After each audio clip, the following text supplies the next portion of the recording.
Hey everyone, welcome back to our channel. If you're new here, please subscribe. I'd really love that. If you're returning, how you doing? Okay, what we're going to be discussing today is what people are seeing, experiencing in everyday life while they're prepping and living the prepared life, whether it's past, present, or future. And if you'd like to email me of what you're seeing and experiencing, even if it's videos or photos or just an email, please go ahead and email me. My email is in the description box below. Okay, so the last video that I did like this, a community member had emailed me, and she was talking about the volcano threats, right? And so she emailed me 3 links, and those links are going to be in the description box below, okay? Because these are actual news reports on the volcano threats and their levels, okay? The volcano level threats, all right? So those are there for you, all right? So on to this email. This community member got a hold of me, and she said, here's a handy hint. Here is a no-fail way to heat and eat in an apartment or any inside location with very little preparation or cost. This is the materials that you'll need.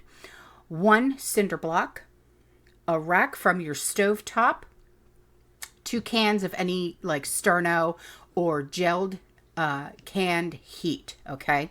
She said, I use pedestal underneath the cinder block, but you can also use the sink area or a table. She said, we just cook stuff from the garden and the fridge, and we found that everything cooked really well. We used garden tomatoes and made a quick sauce with the cheese omelet. It took very little time. The hot dog smelled yummy.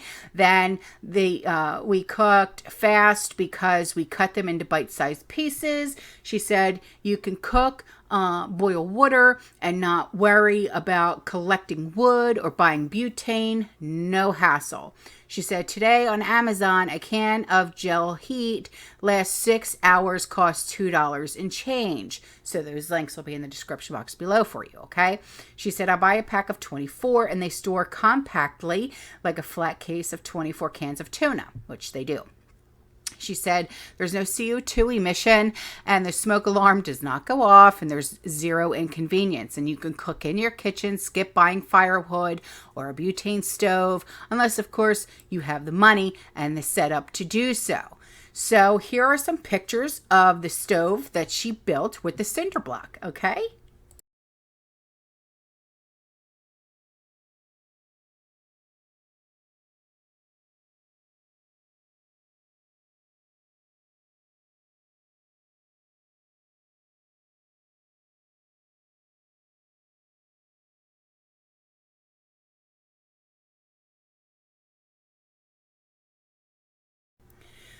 So here's an email along with a picture, and she said, I wanted to tell you something I located at Dollar Tree. I found these box milks, which keep good for a year. Yep, I buy those. And she said they're $1.25 each. They had all kinds of milk, whole milk, 2%, reduced fat, almond, etc. I know they can't be used for long-term storage, but I think they would be great to have for short-term. Oh, absolutely, especially for grade down. It's great, you know, especially with the kids and all. She said, I saw some similar to these at Walmart's, and they were $4 or more each. I know, and they're the same size at Walmart. She said, my husband taste tested both of these and said they were very good. Not as good as milk, but very good if you did not have milk. I have cooked with them, and I had great results, and it gets closer to the expiration dates. I can use them, and hopefully we'll have bought some with further out dates. Right. These are like good, you know, I wouldn't, like, they taste good, but it's not like I need a glass of tall glass of cold milk, you know. It's like, all right, it's good for like the cereal, or if you're making oatmeal or hot chocolate or something, you know what I mean? Or you're cooking with it or something, you know, it's one of those, you know. And she said they would be good for cereal or protein drinks or shakes. Exactly. She said, I live in Louisiana, which is a very small country town in the northeast part of the state. However, we live in a rural area. We have big gardens every year, and I put up tons of veggies. We are doing this even before it was cool. I am doing a fairly good job of preparing and started about 2 years ago. I turned my breakfast room into a pantry because we never used it anyway. I cannot get my family or close friends to take this seriously, so I'm doing my best to buy up items like rice and dry beans, ramen, soup, spaghetti, tuna, etc. to maybe help them out. Well, yeah, we all, people like us of the prepared mind, we all go through this with our friends and family who just, they just don't see it the way that we do. They don't see the big picture. They are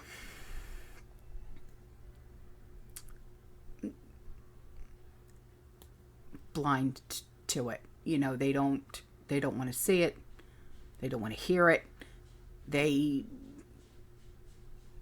still believe that the government won't allow this to happen to us, But in reality, it's the government that's doing it to us, And I'll never forget, oh my gosh, I want to say 3-4 months ago, a community member had reached out to me, and she was telling me how her husband just didn't understand. And he would get very upset with her every time she would go prep shopping and stuff like that. And rah, rah, rah, rah, And she said, how can I explain it to him in terms that he will understand why I'm doing what I'm doing? So I said to her, what does he do for a living? And she told me. And I said, okay. I said, explain it to him like this. And I said, think of your prepper pantry as an insurance policy. Why do we have homeowners insurance? Why do we have car insurance? Why do we have renter's insurance? Why do we have any insurance, life insurance? Why do we have health insurance, right? It's because if something happens, we have that insurance to fall back on to help us recuperate our losses. Yes? So think of prepping as a way of falling back on something, having a cushion to fall back on something to recuperate if we lose our jobs, the economy collapses, which it is and will. It could be any such reason. Okay. Say for any given reason, it's just you and your husband living at home. Okay. And something falls on your lap, right? And your elder children need to move back home. But it's not just them, it's your grandchildren as well. But you're a prepper, right?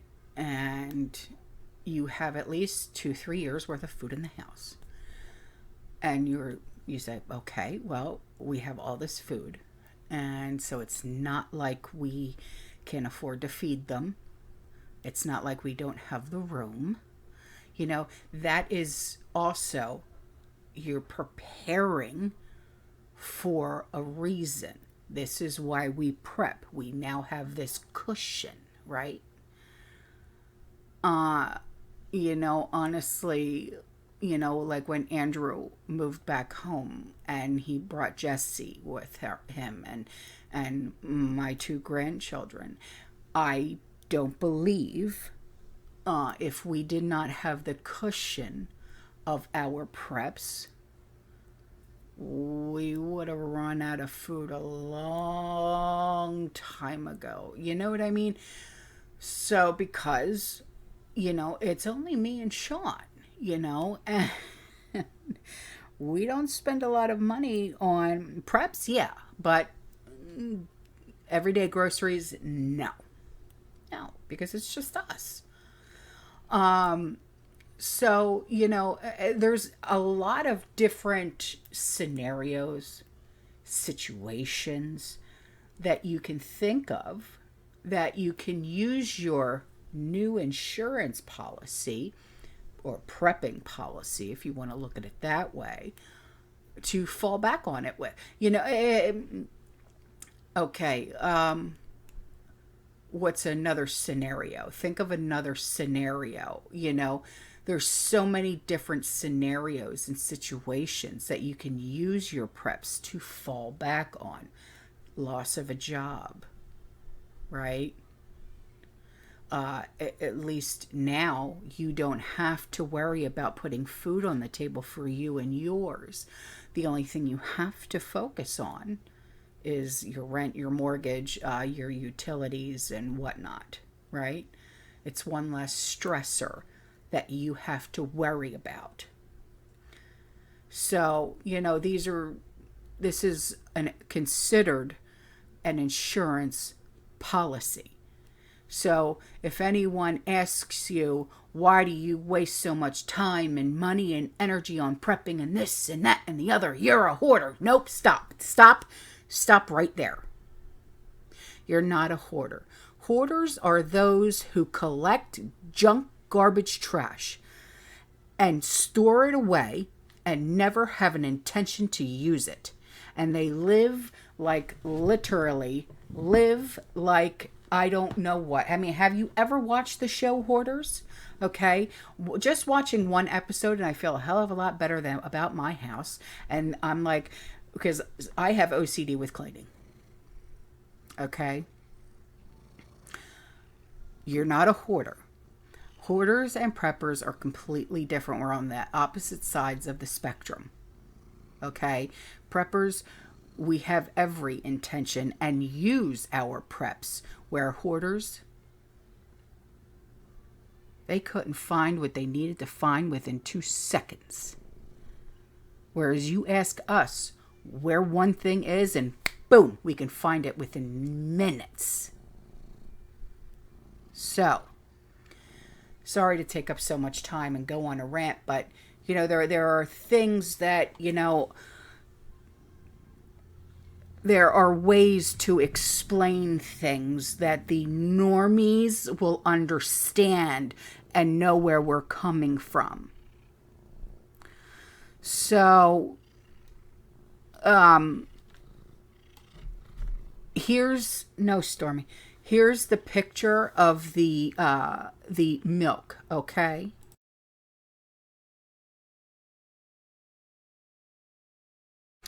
Okay, so here is an email from a community member, and she said, all the Kroger stores in Louisville, Kentucky have their phone lines out. They all say no longer in service when you call the pharmacy or the front desk. I have called 5 different stores. What is going on? What are they not telling us? I don't know. We don't have physical Kroger stores here where I live. There's warehouses, and you can go online and you can order, and they bring like a refrigerated truck to your door, and they deliver your groceries to you. So I'm not really sure. So is anybody else in other parts of the country dealing with this as well? Please let us know in the comments section, okay? And now for a commercial break.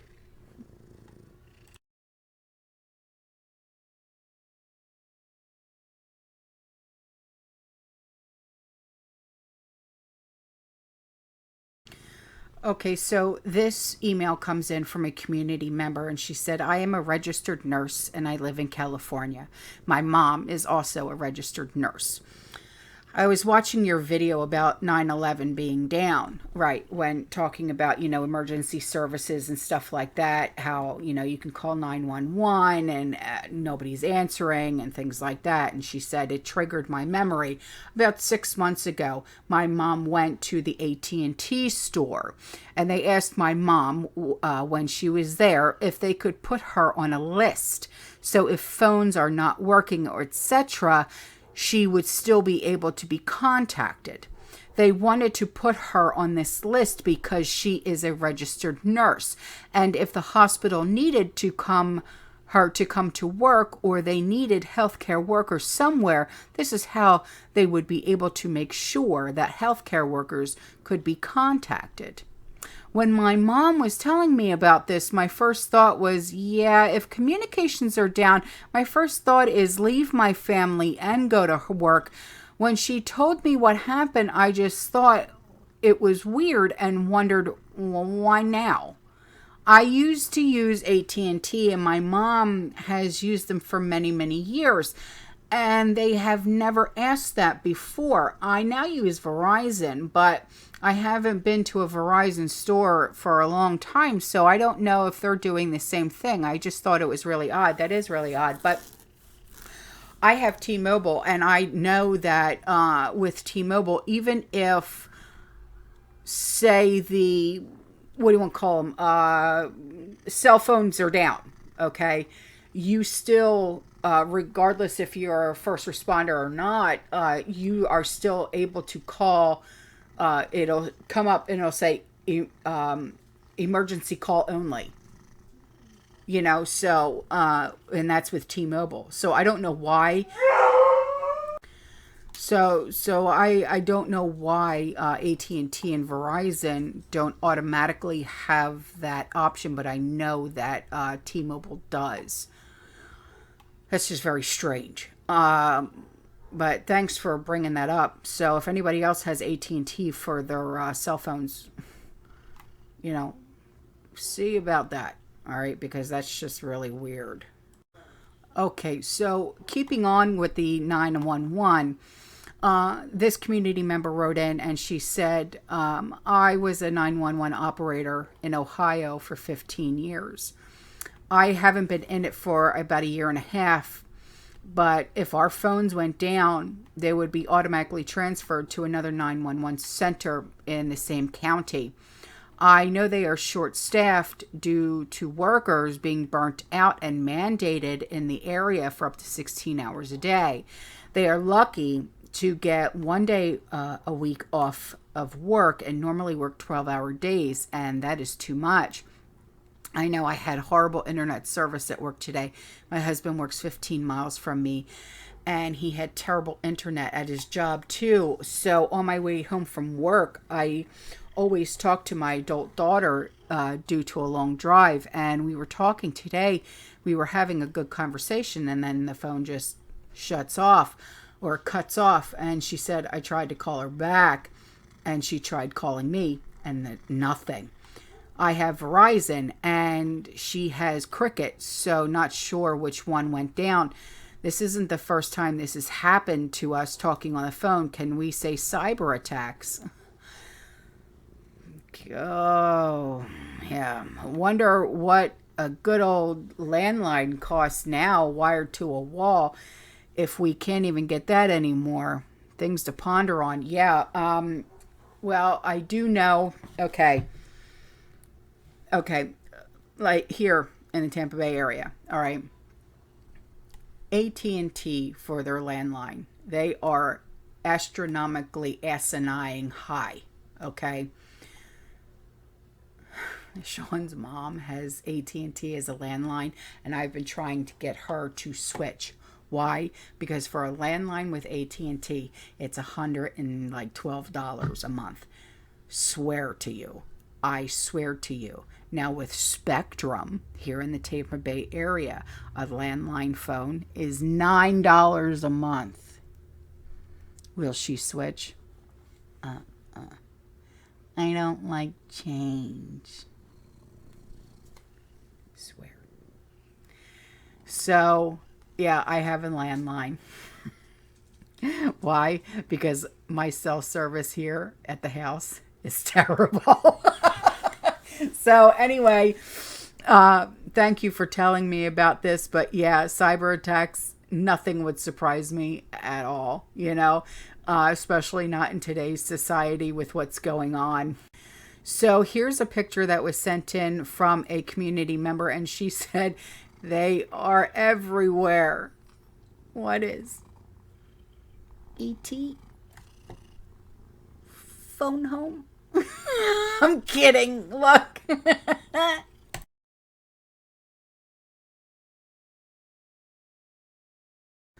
So here is a picture that I'm going to put up of Robert F. Kennedy Jr. Okay. And he kicked open a can of worms for every government in the world. He sure in hell did.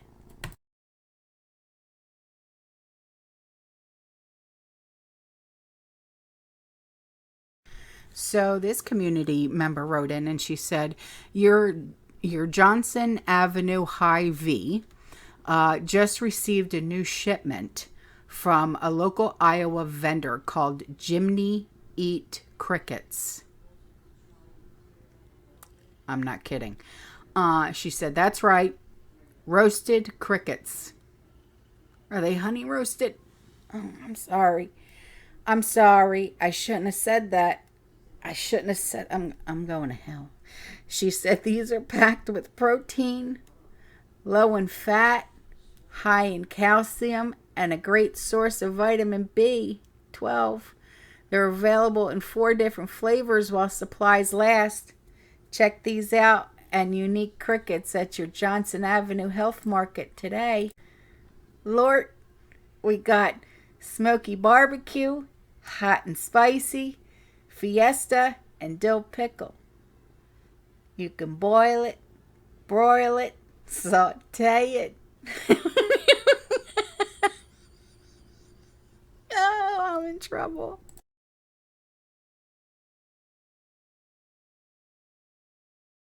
And before I go, who lives in Victorville, California? These are the gas prices. All right, guys. Woo! I'll see you in the next one. I appreciate you. Okay? You stay safe. You stay positive. You keep prepping. And as always, fear less. Ciao.